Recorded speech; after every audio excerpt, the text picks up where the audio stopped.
Local derby number crunching, NLD japesters reign supreme. Liverpool's 2-0 win over Everton on Sunday was quite hard work, but also surely the most predictable win in the history of the Premier League's three major local derbies. Apologies in advance to fans of other silly little derbies, go right ahead and have your tantrums about not being included here in the comments, and that got us thinking, which is always dangerous. Of the three, Merseyside, Manchester, North London, there really is only one that is about anything more than those admittedly all-important local bragging rights. Only one where there is a meaningful rivalry outside the geographical. So we looked at some numbers, and that half-baked initial thought was actually even more true than we thought. God bless Spurs and Arsenal and their ongoing commitment to absurdist banter, frankly. We looked at the last 10 years, because 10 is a good solid number, isn't it? And also it conveniently takes us back to 2012-13, which is both the last time United finished above City and the last time Everton finished above Liverpool. Liverpool and Everton 2021-22, Liverpool, 2, lead Everton, 18, by 50 points 2020-21, Liverpool, 3, beat Everton, 10, by 10 points 2019-20, Liverpool, 1, beat Everton, 12, by 50 points 2018-19, Liverpool, 2, beat Everton, 8, by 43 points 2017-18, Liverpool, 4, beat Everton, 8, by 26 points 2016-17, Liverpool, 4, beat Everton, 7, by 15 points 2015-16, Liverpool, 8, beat Everton, 11, by 13 points 2014-15, Liverpool, 6, beat Everton, 11, by 15 points 2013-14, Liverpool, 2, beat Everton, 5, by 14 points 2012-13, Everton, 6, beat Liverpool, 7, by 2 points head-to-head, 8 Liverpool wins, 1 Everton win, 11 draws average points difference, Liverpool by 23.4. Average position difference, Liverpool by 5.7. A few striking things here. One is that Liverpool are, let's be realistic, almost definitely going to beat Everton by 50+ points for the second time in 3 years. Another is that this rivalry might not even be a Premier League thing next season. And third is a rejoinder to the idea that the form book goes out the window in these matches. On Merseyside, it is simply replaced by a derby-specific form book in which Liverpool nearly always win the games at Anfield, while Everton nearly always battle gamely to a point at Goodison. But perhaps the most absurd thing in the context of these numbers is that the one Everton win, last season, at Anfield, was only 14 months ago, and at that time not really much of a surprise. It truly was a very weird season. Everyone likes to asterisk 2019-20, mainly just to wind up Liverpool fans in fairness, but 2020-21 is the freakish outlier.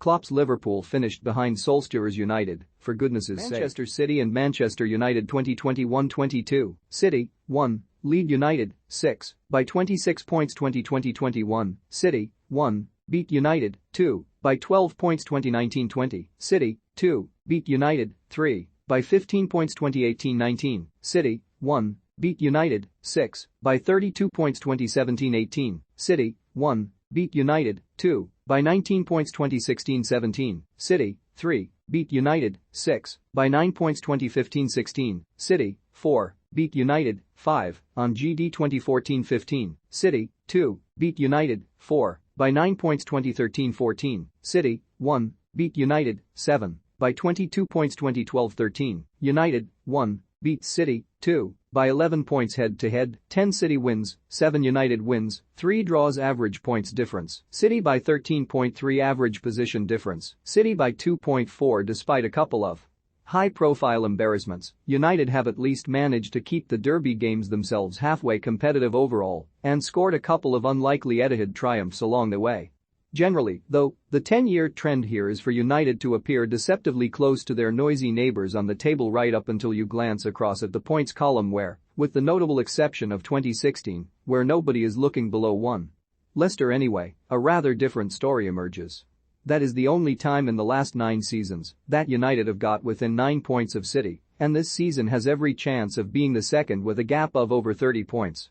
Tottenham and Arsenal 2021-22, Arsenal, 4, lead Spurs, 5, by 2 points 2020-21, Spurs, 7, beat Arsenal, 8, by 1 point 2019-20, Spurs, 6, beat Arsenal, 8, by 3 points 2018-19, Spurs, 4, beat Arsenal, 5, by 1 point 2017-18, Spurs, 3, beat Arsenal, 6, by 14 points 2016-17, Spurs, 2, beat Arsenal, 5, by 11 points 2015-16, Arsenal, 2, beat Spurs, 3, by 1 point 2014-15, Arsenal, 3, beat Spurs, 5, by 11 points 2013-14, Arsenal, 4, beat Spurs, 6, by 10 points 2012-13, Arsenal, 4, beat Spurs, 5, by 1 point head-to-head, 6 Spurs wins, 7 Arsenal wins, 6 draws, 1 TBC average points difference, Spurs by 0.5 average position difference, Spurs by 0.3. Now that's the stuff, isn't it?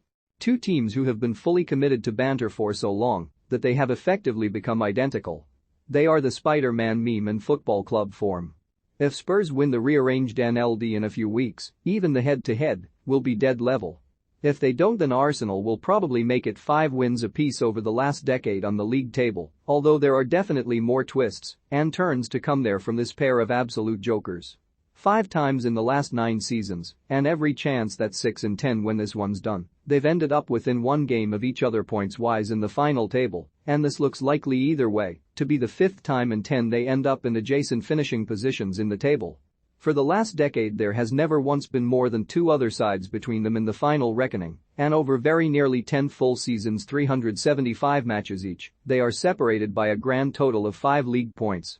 And, while City continuing to outperform United seems likely, and Liverpool's ongoing divergence from Everton almost certain, there seems absolutely no reason to think these two won't be stumbling over the finish line with barely a crisp packet between them for many more years to come. The derby that beats all others specifically, because both teams are good enough to matter without being actually good. Heroes, the pair of them.